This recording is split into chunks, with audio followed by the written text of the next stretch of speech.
On the 9th of October 2012, the Taliban shot me on the left side of my forehead. The terrorists thought that they would change my aims and stop my ambitions. But nothing changed in my life except this. Weakness, fear, and hopelessness died. Strength, power, and courage was born. Honorable UN Envoy for Global Education, Mr. Gordon Brown, respected elders, and my dear brothers and sisters, Assalamu alaikum. Thank you. Today, it is an honor for me to be speaking again after a long time. Being here with such honorable people is a great moment in my life. And it's an honor for me that today I'm wearing a shawl of Benazir Bhutto Shaheed. I don't know where to begin my speech. I don't know what people would be expecting me to say. But first of all, thank you to God, for whom we all are equal. And thank you to every person who has prayed for my fast recovery and a new life. I cannot believe how much love people have shown me. I have received thousands of good wish cards and gifts from all over the world. Thank you to all of them. Thank you to the children whose innocent words encouraged me. Thank you to my elders whose prayers strengthened me. I would like to thank my nurses, doctors, and the staff of the hospitals in Pakistan, in the UK, in the UAE government, who have helped me to get better and recover my strength. I fully support Mr. Ban Ki-moon, the Secretary General, in his Global Education First initiative, and the work of the UN Special Envoy, Mr. Gordon Brown, and the respected President, General Assembly, Wok Yaramich. I thank all of them for their leadership that they continue to give. They continue to inspire all of us to action. Dear brothers and sisters, do remember one thing. Malala Day is not my day. Today is the day of every woman, every boy, and every girl who have raised their voice for their rights. There are hundreds of human rights activists and social workers who are not only speaking for their rights, but who are struggling to achieve their goal of peace, education, and equality. Thousands of people have been killed by the terrorists, and millions have been injured. I'm just one of them. So here I stand. One girl among many. I speak not for myself, but for those without voice can be heard. Those who have fought for their rights. Their right to live in peace. Their right to be treated with dignity. Their right to equality of opportunity. Their right to be educated. Dear friends, on the 9th of October 2012, the Taliban shot me on the left side of my forehead. They shot my friends too. They thought that the bullet would silence us. but they failed. And out of that silence came thousands of voices. The terrorists thought that they would change my aims and stop my ambitions. But nothing changed in my life except this. Weakness, fear, and hopelessness died.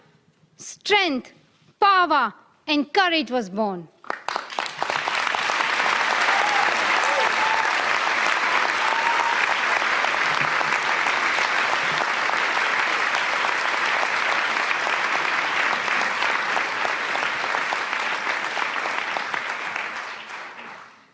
I am the same Malala. My ambitions are the same. My hopes are the same. And my dreams are the same. Dear sisters and brothers, I'm not against anyone. Neither am I here to speak in terms of personal revenge against the Taliban or any other terrorist group. I'm here to speak up for the right of education of every child.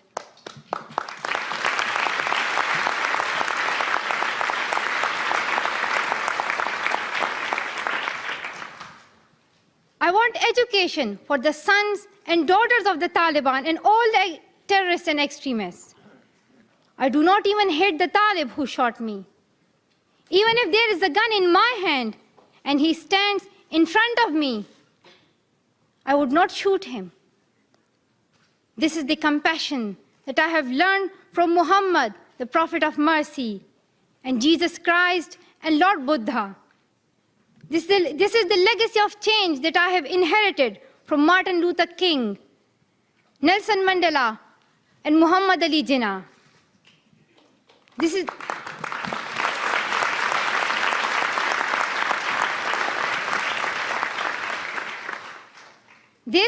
the philosophy of non-violence that I have learned from Gandhiji, Bacha Khan, and Mother Teresa. And this is the forgiveness that I have learned from my father and from my mother. And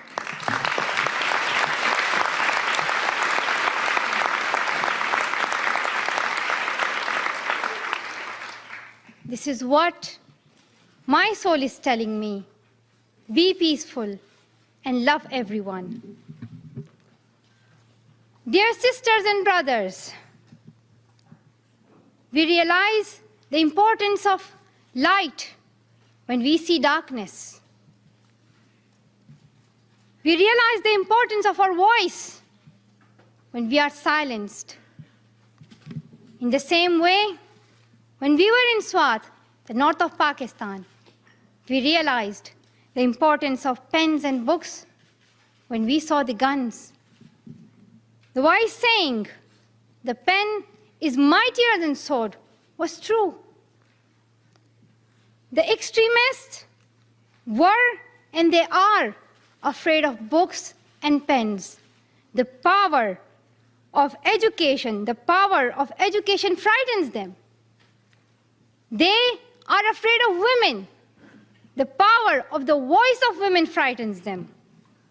And that is why they killed 14 innocent students in the recent attack in Quetta. And that is why they killed female teachers and polio workers in Khyber Pakhtunkhwa. That is why they're blasting schools every day, because they were and they are afraid of change, afraid of equality that we will bring into our society. And I remember that there was a boy in our school who was asked by a journalist, "Why are the Taliban against education?" He answered very simply by pointing to his book. He said, "A Talib doesn't know what is written inside this book." They think that God is a tiny little conservative being who would send girls to the hell just because of going to school. The terrorists are misusing the name of Islam and Pashtun society for their own personal benefits.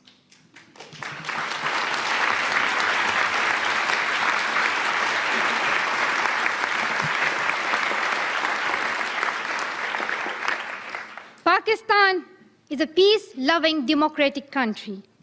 Pashtuns want education for their daughters and sons. And Islam is a religion of peace, humanity, and brotherhood. Islam says it's not only each child's right to get education, rather it's their duty and responsibility. Honorable Secretary General, peace is necessary for education. In many parts of the world, especially Pakistan and Afghanistan, terrorism, wars, and conflicts stop children to go to their schools. We are really tired of these wars. Women and children are suffering in many ways in many parts of the world. In India, innocent and poor children are victims of child labor. Many schools have been destroyed in Nigeria.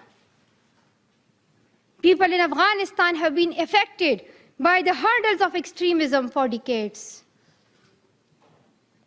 Young girls have to do domestic child labor and are forced to get married at early age. Poverty, ignorance, injustice, racism, and the deprivation of basic rights are the main problem faced by both men and women. Dear fellows, today I'm focusing on women's rights and girls' education because they're suffering the most. There was a time when women social activists asked men to stand up for their rights, but this time we will do it by ourselves.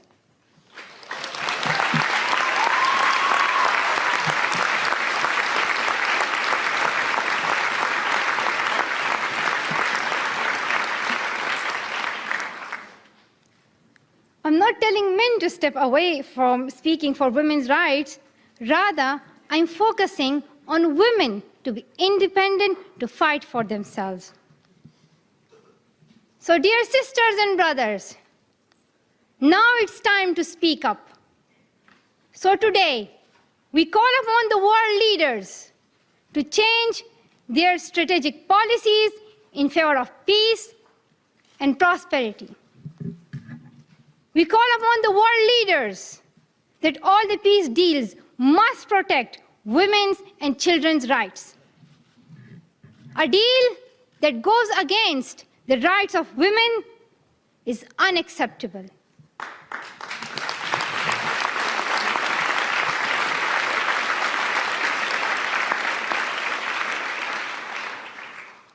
We call upon all governments to ensure free, compulsory education all over the world for every child.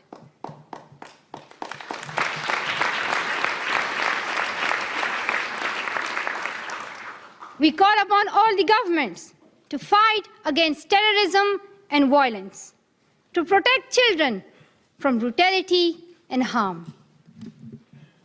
We call upon the developed nations to support the expansion of educational opportunities for girls in the developing world. We call upon all the communities to be tolerant, to reject prejudice based on caste, creed, sect, color, religion, or gender, to ensure freedom and equality for women so that they can flourish. We cannot all succeed when half of us are held back. We call upon our sisters around the world to be brave, to embrace the strength within themselves and realize their full potential. Dear brothers and sisters, we want schools and education for every child's bright future. We will continue our journey to our destination of peace and education. No one can stop us. We will speak up for our rights, and we will bring change through our voice. We believe in the power and the strength of our words. Our words can change the whole world because we are all together, united for the cause of education. And if we want to achieve our goal, then let us empower ourselves with the weapon of knowledge. And let us shield ourselves with unity and togetherness. Dear brothers and sisters, we must not forget that millions of people are suffering from poverty, injustice, and ignorance. We must not forget that millions of children are out of their schools. We must not forget that our sisters and brothers are waiting for a bright, peaceful future. So let us wage a global struggle against illiteracy, poverty, and terrorism. Let us pick up our books and our pens. They are our most powerful weapons. One child, one teacher, one book, and one pen can change the world. Education is the only solution. Education first. Thank you.